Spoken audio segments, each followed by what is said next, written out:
Le soir du Seder, nous avons énormément de mitzvot, de commandements que nous gérons. Certains qui sont de la Torah, d'autres qui sont rabbiniques. Une mitzvah capitale de la Torah qui s'impose à tous, aux hommes comme aux femmes, et à transmettre aux enfants, c'est la mitzvah de Haggadah. Nous avons tous l'obligation ce soir-là de réciter la Haggadah, jeunes et vieux, hommes et femmes et enfants. La Mishnah de Psachim rappelle qu'il faut être capable de dire ainsi, Hachem a agi pour moi quand je sortais d'Égypte. Il faut donc, conclut la Mishnah, être capable de nous saisir comme étant nous-mêmes sortis de Mitzrayim. Il ne faut pas réciter, il faut témoigner. Ce soir-là, il faut saisir en quoi moi, je suis sorti de Mitzrayim. Ce n'est pas facile. Pour aider, je vais rapporter un texte du Rav Oshri. Le Rav Oshri, que son souvenir soit béni, le génie de la vie de Kovno, fut déporté à Auschwitz. Il rapporte dans son livre Sheelot Mima'amakim les questions posées du fond de l'abîme, qu'un de ses élèves de la yeshiva, déporté comme lui demanda un matin, lorsqu'on les amenait aux travaux forcés, « Rabbi, je veux vous poser une question, mais ne comprenez pas mal, je ne suis pas révolté, ce n'est pas de la colère, je veux juste savoir que dit la halacha. » Le Rav Oshri l'écouta. « Rabbi, vous savez que durant cette marche qui mène au chantier, certains d'entre nous récitent par cœur les bénédictions du matin silencieusement.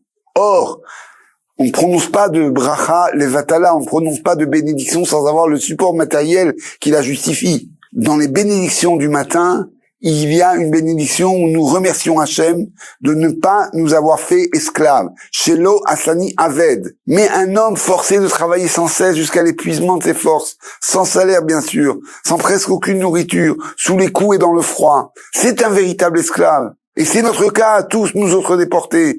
Nous sommes devenus des esclaves. Alors je me demandais dans ces conditions si ça ne serait pas une bénédiction en vain.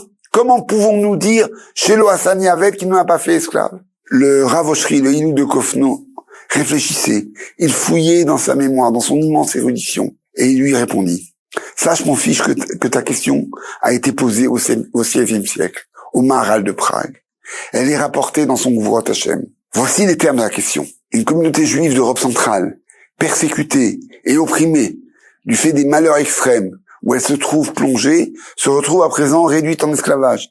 Cette communauté estime que dans ces conditions, le Seder n'a pas de sens. La fête de la libération des esclaves ne les concerne pas puisqu'elle est tombée précisément dans l'esclavage. À cette communauté, le Maharal fait la réponse suivante. La libération de Mitzrayim est un événement unique dans l'histoire des hommes, à nul autre pareil. Il est sans équivalent dans la libération d'esclaves ultérieures chez les autres peuples. Et il est définitif, sans possibilité de retrouver jamais l'ancien statut d'esclave qui fut celui du peuple d'Israël.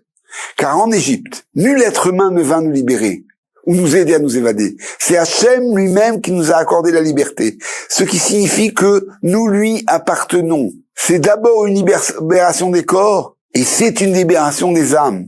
Cette libération, elle est éternelle. Éternellement, le peuple d'Israël n'appartient pas aux hommes, il appartient à Hachem. Ki li bnei Israël avadim velo avadim la avadim. Nous sommes les serviteurs d'Hachem et de personne d'autre. Les enfants d'Israël sont fondamentalement libres. Et justement, cette bénédiction de Shelo Asani Aved, tu nous as pas fait esclaves, vient dire, vous les oppresseurs, vous voulez faire de nous des esclaves, mais nous ne sommes pas ce que vous voulez faire de nous.